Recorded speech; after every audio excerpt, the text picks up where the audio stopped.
So you're in the market either to get a new camera setup or just to find a few lenses to buy. Well, if you like vintage lenses, you're in the right place.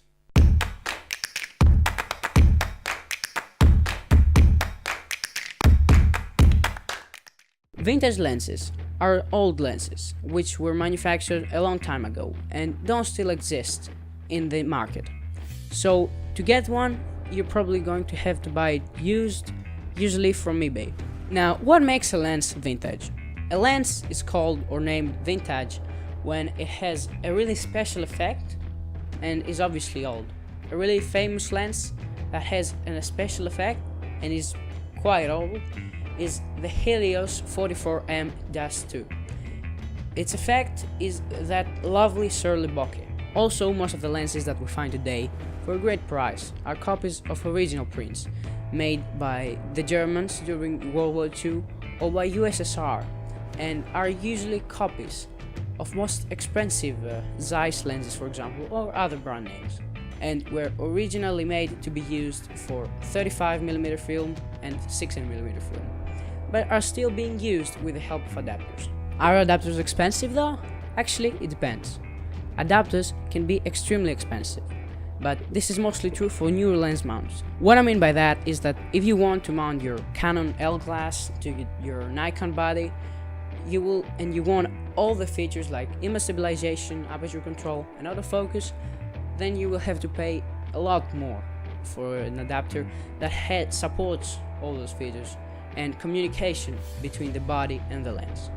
But if you want to mount a vintage lens to any camera, adapters are really cheap, and since old lenses are totally manual, you will just need to physically make it fit onto the camera. So you will not need a special adapter that has pins or helps the body communicate with the lens. So since we're talking about vintage lenses, yes, adapters are pretty cheap. Manual lenses, what is that? A lens is called manual when the aperture is controlled manually and not electronically as in most cameras nowadays.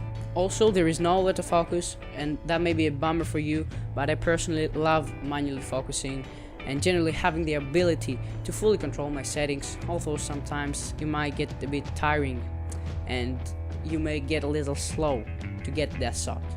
How is the aperture controlled then? The aperture, as mentioned above, is controlled manually, meaning that it changes just like the focus, with a ring on the lens.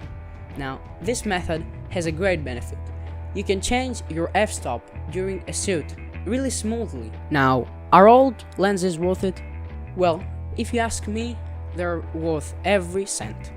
And they are the best bang for your buck, meaning that they're priced ridiculously low. The only problem is that sometimes they might get a bit difficult to find. But if you search eBay enough, you're solely going to find a great deal. So finally, are they worth it? Well, their cost is minimal, meaning that if you don't like them, you can either resell them or keep them as decoration, because, let's admit it, they're beautiful. Actually, you will be surprised by how many people prefer that weird yet good-looking effect that a vintage lens produces, than the flatter and more common picture produced with a modern lens. After all, yes, they are usable for professional work, and I would recommend it. Concluding, should you buy a vintage lens? Absolutely. Go out and buy a cheap vintage lens right now to create something awesome and unique. Anyway, if I forgot anything, let me know in the comments below. I was Microtech Junkies. If you liked this video, leave it a thumbs up. If you didn't like it, leave it a dislike and let me know why you didn't like it. If you're new here, consider subscribing, and I will see you in the next video. Bitch. No.